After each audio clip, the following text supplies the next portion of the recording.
তুই কি কুমড়োর বড়ি দেবা না তোমরা? হ্যাঁ কুমড়োর বড়ি দেবা। লাতা ঝাসা পড়ে যাচ্ছে। ও দেও অবস্থা দে। এখানে কিন্তু অলরেডি কুমড়োর বড়ি দেওয়া শুরু হয়ে গিয়েছে। ভালো বড়ি দে। নমস্কার বন্ধুরা, মিথিলা কিচেন এন্ড ব্লগে সবাইকে স্বাগত জানিয়ে আবার নতুন একটি ভিডিও নিয়ে চলে আসলাম। শ্বশুর বাড়িতে যেভাবে চাল কুমড়া ও থিকের ডাল দিয়ে কুমড়ো বড়ি দিয়েছিলাম সেটাই আপনাদের সাথে শেয়ার করছি। ডালগুলো সকাল থেকে ভিজিয়ে রাখা হয়েছিল, বিকালে ডালগুলো ধুয়ে রাখা হবে খুব সুন্দর করে খোসাগুলো।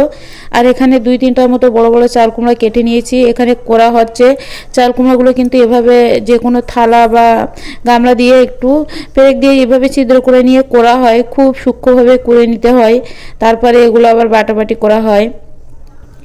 আমিও করে নেওয়ার চেষ্টা করছিলাম, দুপুরবেলা করে রেখে দিচ্ছি কারণ সন্ধ্যার পরের থেকে আবার বেটে রেখে দেবো।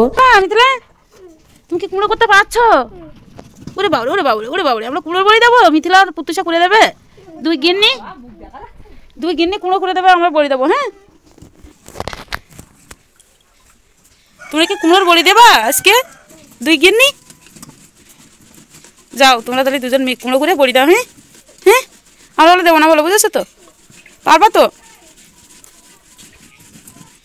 ওরে বাবা, মিথিলা বলে কুর্তি পারতেছে ভাইয়ের হাত কাটে না, জানো মিথিলা?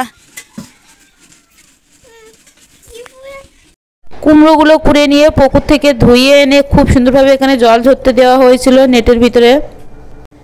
কুমড়ো ধোয়ার কাজ শেষ করে এখানে ডাল দেওয়া হচ্ছিল, শাশুড়ি মা ডাল ধুচ্ছিল আর আমি একটু ভিডিও করে নিলাম। দেখুন আমাদের পুকুরটা কিন্তু অনেক বড়, তার পাশে নারকেল গাছ আছে আর এদিকে সরিষা গাছও আছে, সরিষা লাগানো হয়েছে মাঠে।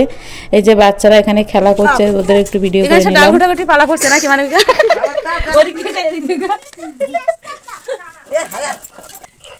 ধরো মোবাইল পড়ে না, ধরো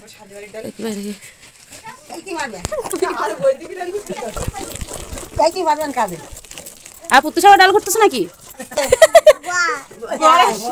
বর আসবে তো ডাল করতেছ? হ্যাঁ পুতুষা বর আসবে? হ্যাঁ ওরে বাবা, এখন ঘাড়ি ডাল পুতুষা আর এই বাটা কিছু হয়েছে কি?